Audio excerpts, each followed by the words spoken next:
Tema 6, menuju masyarakat sejahtera. Subtema 2, membangun masyarakat sejahtera. Pembelajaran 2. Dayu anak yang kreatif dan pandai menari. Dayu sering tampil menari di acara pentas seni baik di sekolah maupun di lingkungan tempat tinggalnya. Kali ini, Dayu akan mengikuti lomba tari dalam rangka memperingati Hari Ulang Tahun Republik Indonesia. Dayu akan menarikan tari tunggal bertema kepahlawanan. Tahukah kamu apa yang dimaksud dengan tari tunggal? Agar paham, coba kalian simak bacaan berikut ini ya. Ragam tarian di Indonesia. Indonesia kaya akan budaya di antaranya karya tari. Setiap daerah memiliki karya tari kreasi yang berbeda-beda. Apakah yang dimaksud dengan tari kreasi? Tari kreasi adalah tari yang gerakannya merupakan perkembangan dari gerak tari tradisional. Tari kreasi tidak memiliki aturan tertentu, baik gerak maupun aspek lainnya yang terdapat dalam tarian. Ada 3 jenis tari kreasi, yaitu tari kreasi daerah atau tradisional, tari kreasi modern, dan tari kreasi kontemporer. Tari kreasi daerah atau tradisional adalah tari yang mengalami perubahan dari tari tradisi, baik bentuk, gerak, ataupun aspek lainnya, tetapi tetap dalam konteks ciri khas dari daerah tersebut. Contoh tari kreasi daerah atau tradisional adalah 1.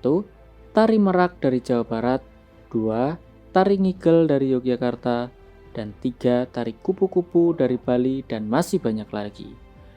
Tari kreasi modern adalah tari yang tidak memiliki aturan tertentu, baik dalam bentuk gerak ataupun aspek lainnya.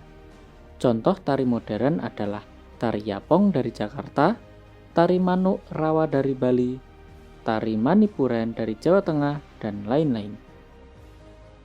Tari kontemporer adalah tarian yang dibuat berdasarkan isu yang beredar pada waktu tertentu.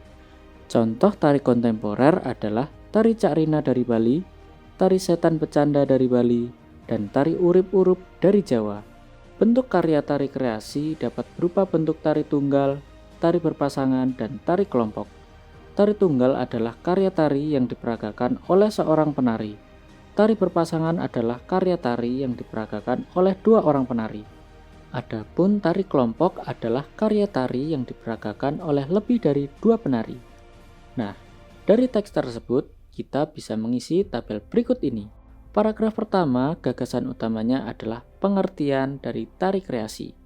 Paragraf kedua, gagasan utamanya adalah jenis tari kreasi.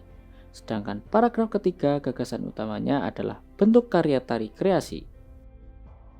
Jenis tari yang akan diikuti Dayu dalam perlombaan adalah tari kreasi daerah atau tradisional berbentuk tari tunggal.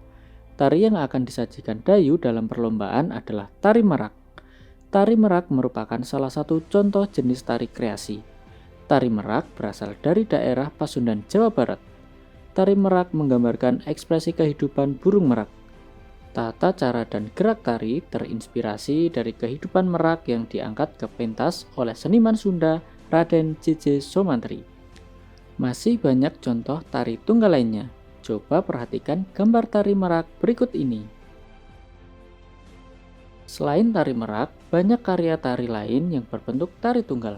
Berikut beberapa karya tari berbentuk tari tunggal dari berbagai daerah di Indonesia. Yang pertama, ada tari pendat dari Bali. Yang kedua, ada tari kandagan dari Jawa Barat. Dan yang ketiga, ada tari kelana topeng dari Yogyakarta. Dan yang keempat, ada tari remo dari Jawa Timur. Tarian daerah merupakan akar budaya nasional. Oleh karena itu, kamu berhak dan wajib melestarikan tarian daerah dengan cara mempelajarinya tanpa membedakan asal daerah setiap tarian. Melestarikan tarian daerah berarti melestarikan budaya nasional. Dayu telah mengikuti perlombaan menari. Ternyata, perlombaan tari dibedakan atas 2 kategori, yaitu kategori anak-anak dan remaja. 2 kategori ini didasarkan atas batasan usia. Untuk kategori anak-anak, batas usia 6 tahun sampai 10 tahun. Sedangkan kategori remaja batas usia 11 tahun sampai 21 tahun. Usia anak-anak dan remaja merupakan bagian dari tahapan perkembangan manusia. Manusia akan mengalami beberapa tahapan perkembangan mulai dari sebelum lahir, bayi, kanak-kanak, puber, remaja, dewasa, dan usia lanjut. Kamu yang berusia 10-11 tahun termasuk masa awal pubertas. Apakah kalian tahu bagaimanakah perbedaan masa kanak-kanak dan pubertas itu? Berikut ini adalah perbedaan masa kanak-kanak dan pubertas pada laki-laki dan perempuan. Pada laki-laki bisa dilihat dari tabel berikut ini. Dan pada perempuan bisa dilihat pada tabel berikut ini. Nah, bagaimana? Apakah kalian sudah paham dengan materi yang disampaikan? Tetap semangat dan rajin belajar ya.